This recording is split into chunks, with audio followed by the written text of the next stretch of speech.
Hi అండి. అందరూ బాగున్నారా? నేను బాగున్నాను.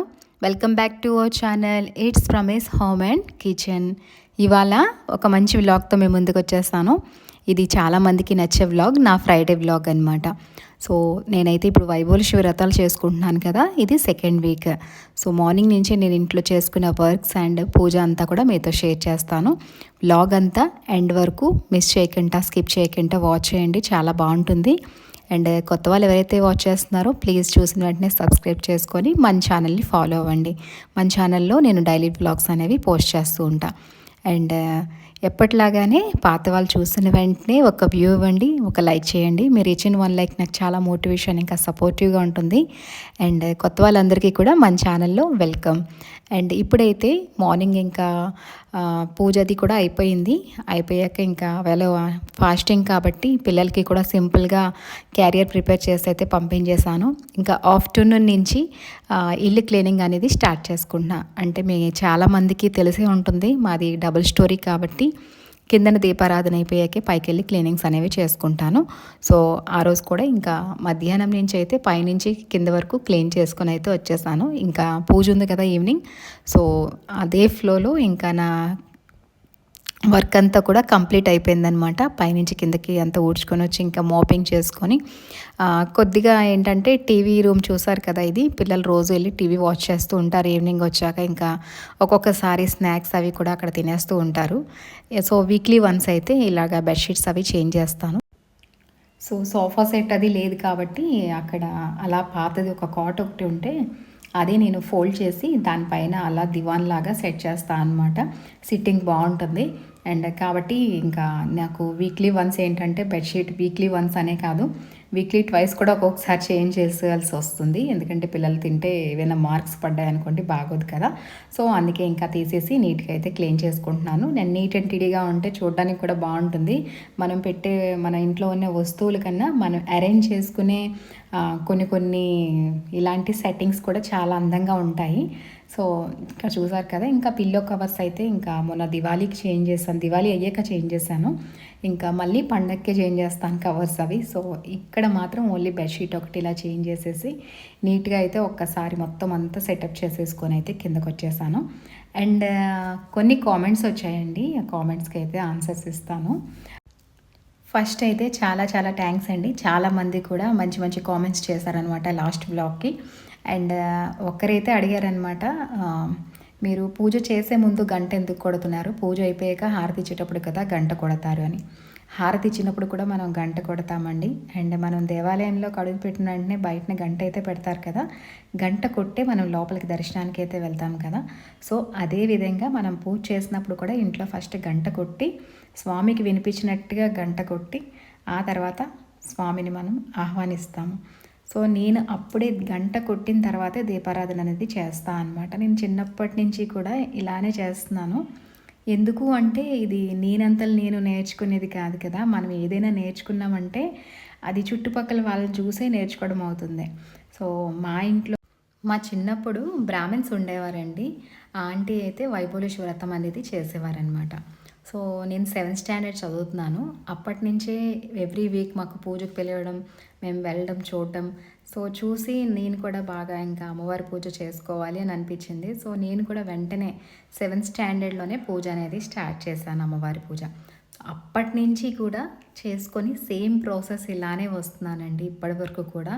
అండ్ నిత్య విధానం, ఇంకా పూజ నిత్య విధానం ఉంటుంది కదా. సో షోడోపచార పూజ, పంచోపచార పూజ నేర్చుకునేదంతా కూడా నేను ఆంటీ దగ్గరే నేర్చుకున్నాను అనమాట. సేమ్ మనం వాళ్ళు చెప్పిన మంత్రాలు, అందుకే భూశుద్ధి చేసినప్పుడు మంత్రం, అండ్ తర్వాత మనం నైవేద్యం పెట్టినప్పుడు మంత్రం, ఇలాంటివి ఏంటంటే అందరూ చదువుకోలేరు. సో నేను వాళ్ళ దగ్గర నుంచి నేర్చుకున్నాను కాబట్టి నేనైతే ఇంట్లో ఇలాంటి మంత్రాలన్నీ కూడా చదువుకుంటూ ఉంటానన్నమాట. సో ఇదొక బ్లెస్సింగ్ అనే చెప్పొచ్చు నాకు. సో అందుకే ఇంకా నేను బిఫోర్ నుంచి అయితే ఎలా చేస్తున్నానో అలానే చేస్తున్నానండి. అండ్ హారతి ఇచ్చినప్పుడు కూడా గంట కడతాను, దీపారాధన వెలిగించే ముందు కూడా గంట కడతాను. సో ఇదేనండి. అండ్ తర్వాత నైట్ ఎన్ని గంటలు నిద్రపోతారు, మార్నింగ్ ఎన్ని గంటలు నిద్ర లేస్తారు అని అడుగుతున్నారు. సో ఏవైనా ఈవెంట్స్ ఉన్నాయి అంటే, ఇప్పుడు ఇలాంటివి ఏమైనా పూజలు ఏవైనా ఉన్నాయి అనుకుంటే నైట్ ఒక్కొక్కసారి 12 అయిపోతుందండి. మనం అన్నీ శుభ్రం చేసుకొని, ఎందుకంటే ఇంటి బట్టి మనకి వర్క్ కూడా ఉంటుంది కదా. So house cleaning must and should చేసుకోవాలి మనం ఏమైనా పూజలు ఏమైనా చేసుకుంటే వారాలు కానీ. సో కొద్దిగా మా ఇల్లు పెద్ద ఇల్లు కాబట్టి, అంటే ఇల్లు చిన్నదైనా సరే కిందన పైన ఉంది కాబట్టి ఇవన్నీ క్లీన్ చేసుకొని మోపింగ్స్ అన్నీ చేసుకునేసరికి నాకు నైట్ వల్ల అయితే అయిపోతుంది. అండ్ ఎర్లీ హవర్స్ లేవాలి అనుకుంటే ఇంకా మనకి అదే ఇంటెన్షన్లో నిద్రపోతాం కదండి, ఇన్ని గంటలకు లేవాలి అని చెప్పేసి పని చేసుకోవాలని. సో నేను అలారం పెట్టి నిద్రపోతాను. లేదు నార్మల్ డేస్ కామన్గా నిద్ర లేచేదైతే నేను 4:30 to 5 బిలో అనమాట. అంటే డైలీ ఇంట్లో ఇదే. ఇంకా నైట్ అయితే నేను నార్మల్గా అయితే 10:30 to 11 అవుతుందన్నమాట నార్మల్ డేస్లో. అండ్ మార్నింగ్ అయితే నేను 4:30 to 5 బిలో లేస్తున్నాను అనమాట. సో ఇలా అండి. అంటే కార్తీక మాసంలో అయితే 4 o'clockకి నిద్ర లేచేదాన్ని. ఇప్పుడు కార్తీక మాసం అయిపోయింది కదా, ఇప్పుడు 4:30. సో మంచిగా అయితే కామెంట్స్ చేశారనమాట. చాలా హ్యాపీగా అనిపించింది నిజంగా. అండ్ ఎందుకంటే ఇలాంటి కామెంట్స్ వల్లే మనకు కూడా తెలుస్తుంది మనం ఏమైనా తప్పులు చేసినా, లేదంటే ఎవరికైనా డౌట్స్ వచ్చినా సరే ఈజీగా క్లారిఫై చేసుకోవచ్చు అనిపిస్తుంది అనమాట.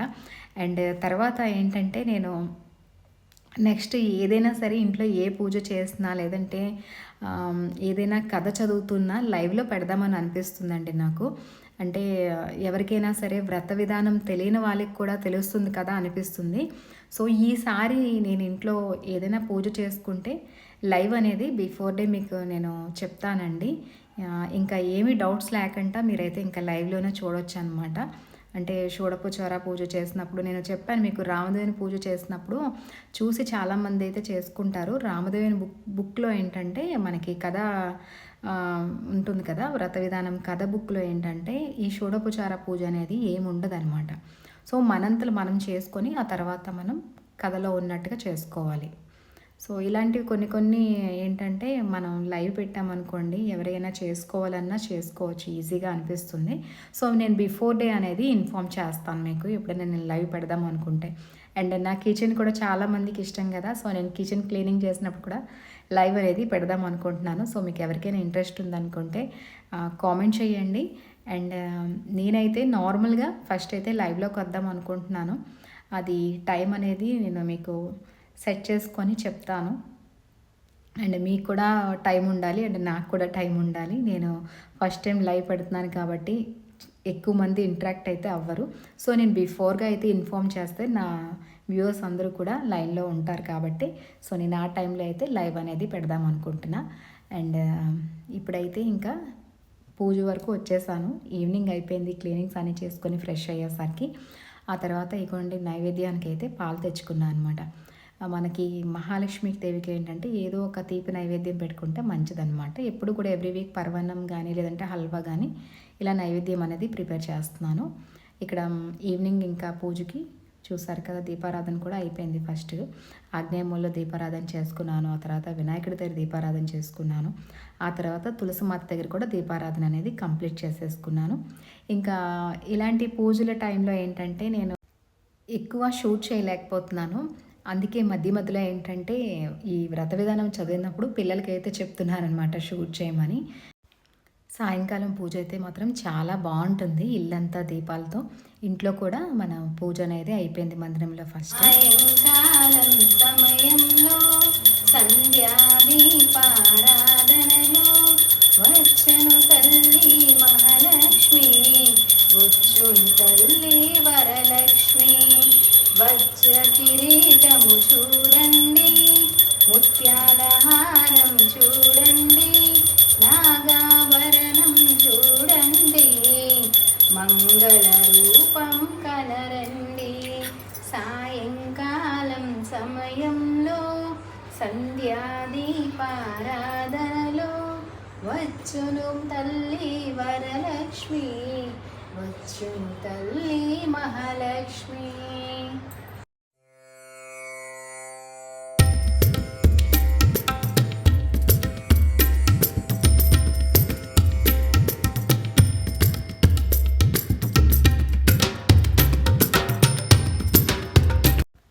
ఇక పూజ అంతా కూడా అయిపోయింది, చాలా బాగా అయింది. ఈవినింగ్ వరకు అయితే ఫాస్టింగ్ ఉంటున్నాను అనమాట ఎవ్రీ వీక్ కూడా నేను. ఇంకా ఈవినింగ్ అవగానే మనం పూజ చాలా సింపుల్గా ఈజీగా ఉంటుందన్నమాట అమ్మవారి పూజ అనేది. కాకపోతే పాటించవలసిన నియమాలు మాత్రం కొద్దిగా మనం పాటించాలి. రోజంతా ఎవరి గురించి చెడుగా మాట్లాడకూడదు, చెడుగా తలచకూడదు. జై మాత వైభవలక్ష్మి అనుకుంటూ ఉండాలి, ఆమె స్మరణ చేసుకుంటూ రోజంతా. ఇంకా తర్వాత 6 గంటలు అవగానే దీపారాధన స్టార్ట్ చేసి ఇంట్లో మనం ఏవేవి దేవతలకి పూజలు చేసుకుంటామో మన ఇంటి దేవతలకు కూడా పూజలు చేసుకొని మందిరంలో కూడా పూజ చేసుకొని ఆ తర్వాత మనం ఈశాన్య మూలలో అమ్మవారికి పీఠం వేసి చక్కగా అయితే పూజ చేసుకుంటాం అన్నమాట. అండ్ పీఠం మనం వరలక్ష్మీదేవికి ఎలా వేసుకుంటామో కలశం సేమ్ అలానే కలశారాధన అయితే చేసుకుంటాము. కాకపోతే ఈ కలశంలో ఏంటంటే అమ్మవారికి కొద్దిగా బంగారం లేదంటే రూపాయి నాణాన్ని లేదంటే ఏదైనా వెండిదైనా సరే నాణం అనేది వేసుకోవాలన్నమాట పసుపు కుంకుమల అక్షంతలతో. ఈ పూజకి ఏంటంటే ఎర్రటివి అంటే అమ్మవారికి చాలా ఇష్టం కాబట్టి red blouse and red flowers, so అక్షంతలు కూడా రెడ్ కలరే కలుపుకోవాలి. ఆ తర్వాత మనం ఇంకా కథలో ఉన్నట్టుగా కథ చదువుకొని ఎవరైతే ఈ వైభవలక్ష్మి వ్రత విధానం చేస్తారో వారందరి విపక్తులు దూరం చేసి పెళ్ళి కాని వాళ్ళకైతే వాళ్ళకి నచ్చిన వరుడినిచ్చి పెళ్లి చేయమని, సౌభాగ్యవంతులకి ఇంకా అఖండ సౌభాగ్యవంతులుగా చేయమని కోరుకోవాలన్నమాట. ఇలా అయితే వ్రతం పూర్తి చేసుకోవచ్చు. అండ్ ఎవ్రీ వీక్ కూడా ఏదో ఒక తీపి నైవేద్యం పెట్టాలన్నమాట అమ్మవారికి. సో మీకు ఎవరికైనా చెయ్యాలి అనుకుంటే చెప్పాను కదా, లైవ్ అయినా పెడతాను, లేదంటే ఒక ఫుల్ వీడియో అయినా షూట్ చేసి పెడతాను, కామెంట్ చేయండి. అండ్ ఇలా అయితే పూజ అంతా కంప్లీట్ అయిపోయింది. ఆ వేళ ఇంకా చీర కట్టుకుని ఓపిక లేదు, మొత్తం అంతా కూడా పైనుంచి కిందకి క్లీన్ చేసి వచ్చాను కదా, ఇంకా డ్రెస్ అయితే వేసుకున్నాను అనమాట. అండ్ ఇక్కడ పూజ అయితే కంప్లీట్ చేసుకొని ఇలా అయితే ఒక్కసారి షూట్ చేశానంతా. సో ఇదేనండి వ్లాగ్. మీకు ఎలా అనిపించింది? ఈ వ్లాగ్ నచ్చితే మర్చిపోకుండా ఒక లైక్ అండ్ ఒక వ్యూ అయితే ఇవ్వండి. మీరు ఇచ్చిన 1 లైక్ నాకు చాలా మోటివేషన్, ఇంకా సపోర్టివ్గా అనిపిస్తుంది. అండ్ ఇలాంటి వ్లాగ్స్ ఇంకొద్దిగా చెయ్యాలని నాకు కూడా అనిపిస్తుంది. అండ్ మీరు కామెంట్ చేయడం వల్ల మన వ్లాగ్స్ ఎంతవరకు రీచ్ అవుతున్నాయి, ఎంతమంది చూస్తున్నారు ఇవి కూడా నాకు తెలుస్తుంది. అండ్ మీరు ఇచ్చిన 1 వ్యూ వల్ల మన ఛానల్ ఇంకా గ్రో అయ్యేందుకు ఛాన్సెస్ ఉంటుంది. సో చూసిన వెంటనే మర్చిపోకుండా లైక్ ఇచ్చి మన ఛానల్ని సపోర్ట్ చేయండి. మళ్ళీ ఒక మంచి బ్లాగ్తో మీట్ అవుతా. Thanks for watching.